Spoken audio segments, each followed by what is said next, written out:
Well, good morning. Good morning. Josh informed me this week that he wouldn't be here. He had one vacation Sunday left before the end of the year. And this was the last Sunday of the year, so he took it. And I have no idea where he is. But I'm always pleased and happy and grateful for the opportunity to share God's Word with you.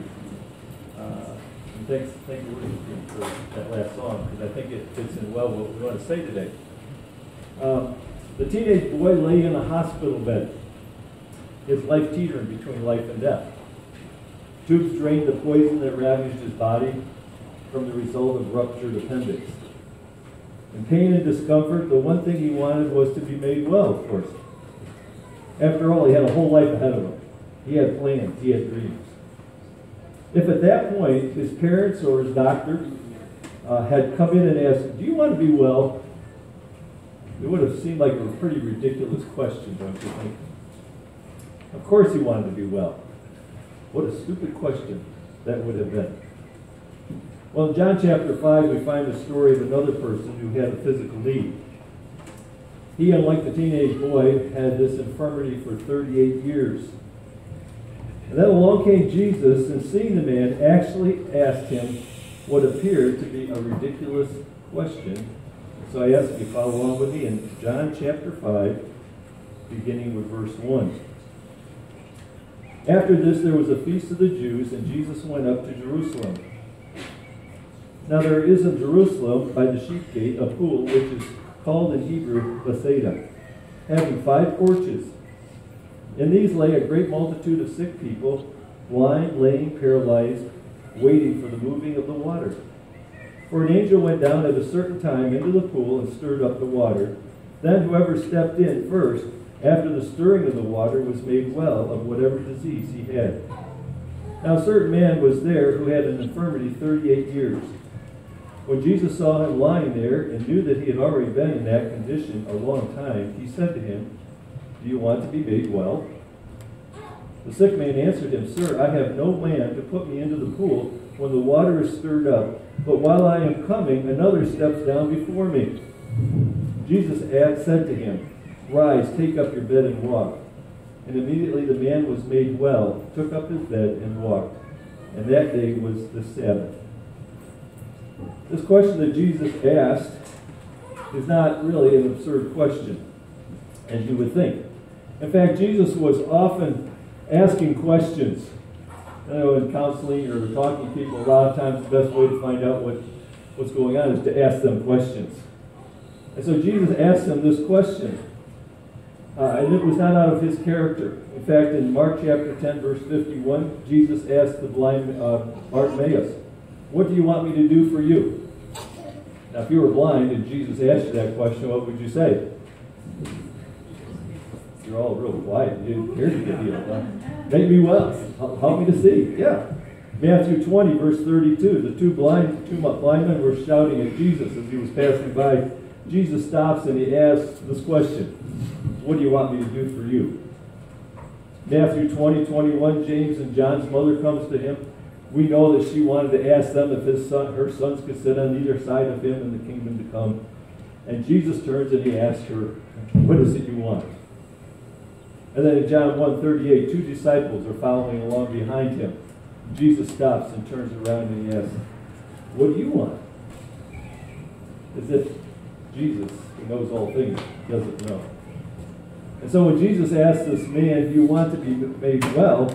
Instead of thinking what a stupid question that is for Jesus to ask, we should find out what is it that he's asking it for. Why did he ask him that question?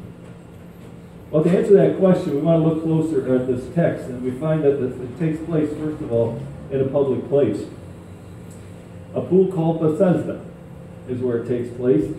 And that word Bethesda means house of mercy or flowing waters. So it seems fitting that people would come there to a house of mercy to receive mercy and healing. And because of the waters that were there, it would be known as flowing waters. It was an actual place. It's been excavated in an area just north of the Temple Mount and found to have 5 porches, just as the scriptures say that it had. And it was a place where disabled people used to come with all kinds of physical needs. We see in verse 3 that they were blind, they were lame, they were paralyzed, they were sick, just plain sick. And so it was a place where people came and sought healing, as verse 7 tells us. But the trick was, I guess you'd call it the trick, or the answer to their infirmity was to be the first one in the water. An angel would come down, stir the water, and whoever was first to get in, step into the water, jump into the water. I have this picture in my mind of all these people laying around the water's edge, like a big pool. And as soon as the water stirred, everybody's splashing and diving in to see who would be healed. Or I can also picture somebody playing some tricks and reaching down and making the water ripple, you know. Everybody diving in and just standing back and laughing at it because nothing happened. That'd been a cool trick, wouldn't it? Well, and so we agree that Jesus was well aware of the place that he was. He didn't just happen to come by and say, oh, I wonder where I am. This is a cool place. Or, I wonder what all these people are doing here. They don't look too healthy. No, he knew exactly where he was and why the people were lying there. Not far from the place I grew up in western New York, a place called Medina. Anybody ever been to Medina, New York? Yeah, good for you. All right. It's not far. It's about halfway between Rochester and Buffalo. But the main point of living there was I was just a mile or two from Iroquois Wildlife Refuge. Located on Iroquois Wildlife Refuge, where this was the first place I ever shot a deer with my bow. Okay. There's a place called Oak Orchard. Oak Orchard, and it's also known as Sour Springs. Now, Sour Springs today, as I said, is on that refuge. But in the 1800s, some guy was traveling through there, and he discovered 9 different springs, all of them within, close proximity to one another. But the thing was that each one of them had a different mineral content, which was really strange. They tested it and found that each one of them had a different mineral content. So in 1844, some investors from New York, and I think it was from Albany, New York, bought the property, they bottled the water up, and they sold it because they believed it had healing properties. Then around 1849, they actually sold 25,000 bottles of that water for 25 cents each. That would have been probably a good price back then. I had the opportunity once to buy one of the glass bottles that people had been digging them up back there. People can't even find the place anymore, okay?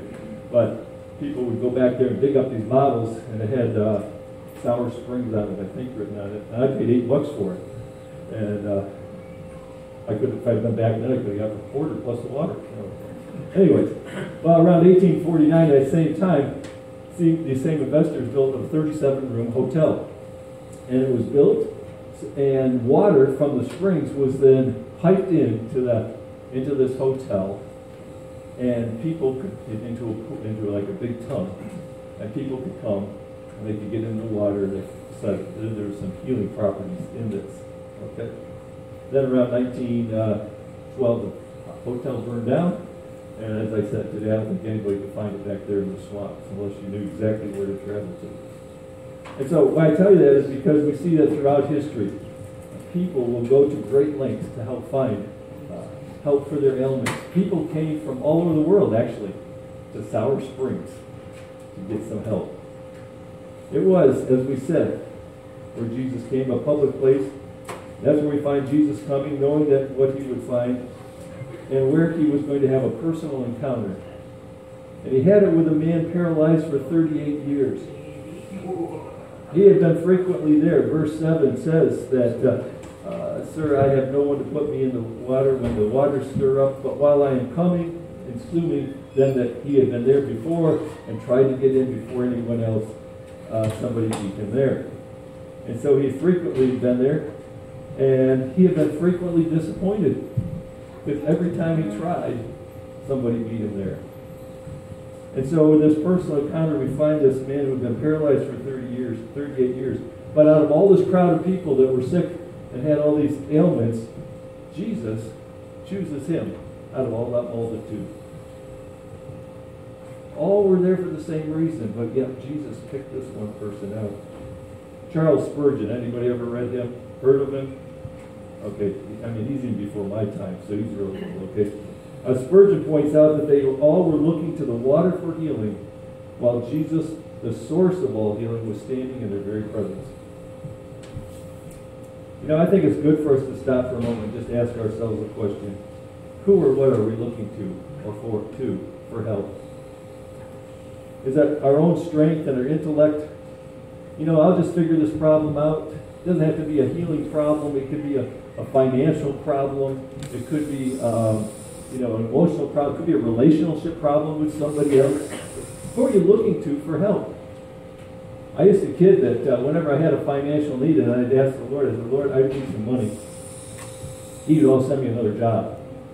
So I quit asking for money because I got tired of working. But the thing was, though, I'd ask him, but then I would try to figure out a way to solve the problem myself. Now, here's a true story. This year I was up in New York 20, sitting in my tree stand, and hadn't seen anything at all. Sitting up there in the tree stand, and Lord brought this verse to my mind. You have not because you ask not. So I bowed my head and I said, Lord, please send me a buck. I opened my eyes and literally 15 yards in front of me was this buck. Right there. There's no antler restrictions in New York, so I shot it. And then when I found it, it ran down the hill. I called Josh. He came over and pulled it up out of the hill for me. That's what younger sons are for. Okay. And I looked and it was a 4-point. And I thought, man, why didn't I ask God for a big buck? I have a friend as a taxidermy in Punxsutawney, and he said, whenever you shoot that big buck, I'll mount it for you for nothing. And he said, at this point, he said, I'll mount a go for you if you really want it. I've tried 3 years. All right. So, who or what are we looking for our help? Maybe it's a promotion at work to take care of your financial needs. I don't know what your need is, but the question still remains, who are you looking to or what are you looking to for help? Maybe you're just sitting around waiting for some miracle to happen. That doesn't happen very often. And so it's to this public place that Jesus comes and has this personal encounter with a paralyzed man, and he asks him this puzzling question, do you want to be made well? It's not like Jesus didn't know the answer. In verse 6, Jesus knew he had been in that condition for all those years. You see, nothing is unknown to Jesus. And whatever your problem is, he is well aware of what it is. So since Jesus knew the man's need, and his previous attempts to be healed had failed, why did he ask this question? I'll give you a couple of reasons. First of all, to discover the heart of the man. Does he really want to be healed? The man's response reveals what his heart was. And it was one of hopelessness. And hopelessness is revealed in it making an excuse. Now I believe the man had hope because he kept coming back and kept coming back and kept coming back. But whenever he would get there, he would still have that hopeless feeling in him that, I'm here, but I'm just not going to get in the water first. So he had this hopeless feeling too. See, his excuse was, I don't have anyone to help me in. Someone always beats me there. Maybe that's the feeling you have sometimes. You have hope that something will happen, but you also have this hopeless feeling that it won't. I have loved ones, relatives that I have been praying for years that they would come to Jesus Christ.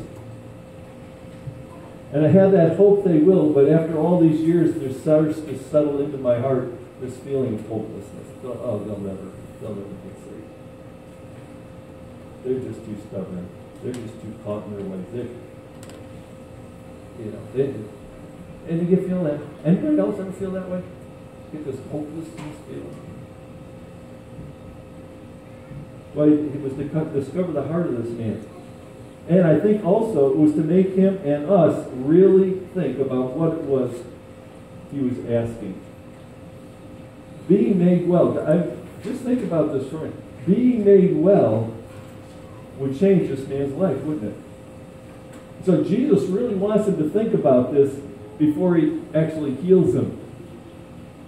I discovered that an Eastern beggar, such as this man would have been, because that was the only way he had to make a living, was to sit there and beg, okay, often loses a good living by being cured of his disease. As bad as this man's current situation was, at least he was familiar with it.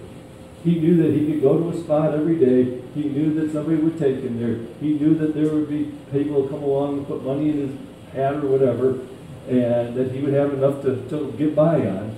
So he could become quite comfortable and familiar with that. You see, his problem had a routine that he kept going through, and so he was well familiar with it. And if he was to be actually healed, things would definitely change.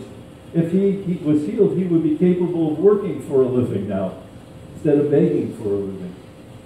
He would no longer be dependent upon others, which he had become quite familiar with. He could have a family and all that meant. He could have kids. Maybe he really needs to think about this. What is it? I got 3 wonderful kids. I was great. What is it that you think you want God to do for you? Just think about it. If he answers, what will the ramifications of it do for your life? If God answers that, if God gives me $1 million, what effect is that going to have? I probably get more friends than I know what to do with, right? Or I become self-centered and self-reliant, and who knows what all will go on. And do I really want $1 million? Somebody else could have it because it would be someone I needed. You see, I'm not trying to discourage you from trusting God and coming to Him with your need. I'm challenging each of us to seriously think before we ask. Think before we ask. Look at the possible scenario that could happen out of that. Look at same chapter beginning with verse 10. The Jews therefore said to him who was cured, "It is the Sabbath. It's not lawful for you to carry your bed. We don't care if you're healed, but you can't break the Sabbath." He answered them, "He who made me well said to me, 'Take up your bed and walk.'" Then they asked him, Who is the man who said to you, 'Take up your bed and walk'?" But the one who had healed him did not know who it was, but the one who was healed did not know who it was, for Jesus had withdrawn, a multitude being in that place. Afterward, Jesus found him in the temple and said to him, "See, you have been made well. Sin no more, lest a worse thing come upon you." The man departed and told the Jews that it was Jesus who had made him well. Here's the possible scenario. If God answers your prayer, whatever it might be, you may be confronted with authorities, such as him. Their confrontation was, it's not lawful to carry your bed on the Sabbath. So they were criticizing him. They were condemning him for being healed and carrying his bed on the Sabbath. You may be condemned for following Jesus' commands. I was pastoring a church one time where I was on free will love offering, which has its ups and its downs, depending on how much money people have on Sunday when they walk in the door, I guess.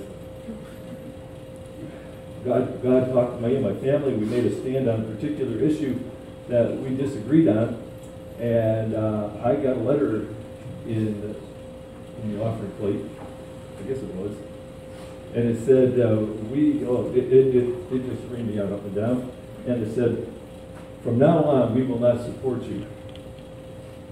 And I had a good idea who it was, and I knew that would have been probably $40 a week that was going. Few people kept coming, and the offerings kept rising, and I was better off without them. But see, I was being condemned for taking a stand for Jesus Christ. And they thought the best way to hurt me was to keep their funds to themselves. I think it hurt them mostly. So they might be confronted over taking a stand and defending what Jesus has done for you. Or it's a challenge to live a changed life. In verse 14, Jesus says, "You see, you have been made well. Sin no more, lest a worse thing come upon you." Now, I don't know what the worst thing would come upon them, other than just rejecting Jesus, going back and not proclaiming the good news that Jesus has done. But it would be a challenge to live a different life now. Now you're going to be a whole person. You can walk around. You can have opportunity to witness for me. You can tell people what I did for you. You can lead others to me. Perhaps you can even help somebody get to the pool first.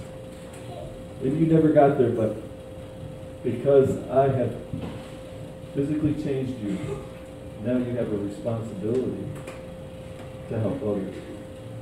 See, there's so much to learn from this passage as we face a new year, isn't there? How would you describe your life? Is it like this lame man, discouraged yet somewhat hopeful? Have you really thought about what it is you want God to do for you? Have you thought about the ramifications if God answered your prayer? See, if the ramifications of shooting that buck was it ran down over the hill, the wrong side. Now I got to drag it up over, which I was willing to let Josh do. So, but if he hadn't been there, who would? I'd still be dragging that thing up the hill. Right? All right. What are the ramifications if God answered your prayer? Are you ready to live with the results of what God might call you to do because He answered your prayer? What are we as a church asking God to do for this coming year? Some of you have been here, it's pretty full this morning. But we do have a need for a larger facility. So we're not so cramped, so we have room to grow. But if He gave us the building for that to happen, what are the ramifications? What if we had to pay for it? That means you got to dig a little deeper in your wallet, perhaps make the mortgage payment. Maybe it means it's going to open up a whole brand new area of ministry for us. Are you willing to step up and take part in those? Think before we ask. Are we willing to meet those challenges? Now, some of you are very familiar or have heard that this church is going through a process called Healing the Heart of Your Church. We had a seminar on it for 3 weeks, teaching you what that meant. And now we're in the second phase of that process. We're doing historical research of the church. See, what many of you may not know, and I think Josh has said this very often enough that you probably do know it, is that before this church was here, it was a Fairview Alliance Church over on Fairview Street. And it had been there since 1938. It never really blossomed. Okay. And I pastored that for a year when I was in Jersey Shore. I did both churches. Some of you that are here probably remember that. I do a 9 o'clock service there, come back home and back over there to a 10:45 service. Josh was the worship leader. He went back and forth with me. And after a year, decided that's not going to happen. And my church in Jersey Shore needs my full attention. This church needs something. And I wasn't sure what it needed. But God did.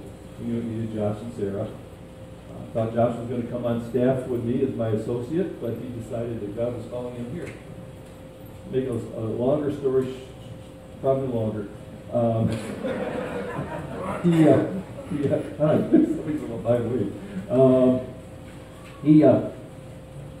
The district got behind, and we ended up closing that church. And then we restarted this as a coffee shop. Just a few people came from that area, from that church. Now at this point we're doing great, right? We don't have any problems. Church is growing. People are stepping up, doing what they need to do. We got 3 young men. I'm so happy about this, that are stepping forward to be elders for next year. Okay, but the leadership of this church has decided to embark on this journey to discover our past and to find out what God may have been trying to say to the church, the former church, and how He wants us to respond to it. Now you're probably thinking, why in the world do we need to do that? Things are great here. What's in the past is past. But I want to tell you one more quick story on myself. Forgive me for this. What's the best way can you come up with a way to illustrate this? About 18 years ago, I had one of those blood tests that, 30 tests for $30. You ever had those? They're probably more than $30 now. I'm kidding. The results came back, and it was discovered that I had this dangerously high platelet level. Normal count is between 150,000 and 450,000. Mine was 1.4 million, so it was a little bit over the off the charts. People got excited about that and said, "You need to go see a hematologist or somebody," and so I did. I had no symptoms. I hadn't had the slightest idea I had that problem. I was fine. I was 50 years old. You know, I was still playing softball and doing all the things that I love to do. But they told me that if you don't take care of this, that your blood, that this is so abnormal, that you're going to be real susceptible. You could have, thank you, susceptible to blood clots, a heart attack. And I thought, well, I don't really want that. Okay. And so they saw this hematologist, and he gave me this medicine called hydroxyurea. And I've been taking that for 18 years. In the last couple of years, my platelet level has been normal.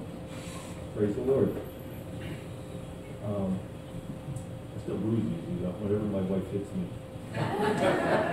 But anyways, I tell you that story because if I hadn't discovered it and hadn't taken care of it, I could be dead. You know, I could have had a heart attack, I could have had blood clots, who knows what could have happened. And we would never have known what caused it. I think that's why it's important for us to look at the past. Because all those things seem, there's no symptoms now. Whatever was in the past that God was trying to tell us, it could very well just crop up now and bite us. We don't want that. And so I'm just encouraging you to get behind Pastor Josh and his worship and his leadership team to really get involved in this process. Because if we are asking God to bless us and to expand our ministry and give us a building, then we need to know if there's anything that's going to prevent that from happening. You follow me? Shake your head and do something. Wake up, do something. See, I believe that God's got good things for this church. But I also believe that we need to do it the proper way. Well, let's pray. Father, I don't know what people's needs are here this morning. People here maybe have a physical need, a relationship need, a financial need. They may be suffering for 38 years like this man in the scriptures. But I pray, dear Father, that as we consider what we're asking you to do, that you help us to discern what it is that you want us to do. Speak to our hearts, Lord. Not just individually, but as a church as well. We pray this in Jesus' name. Amen.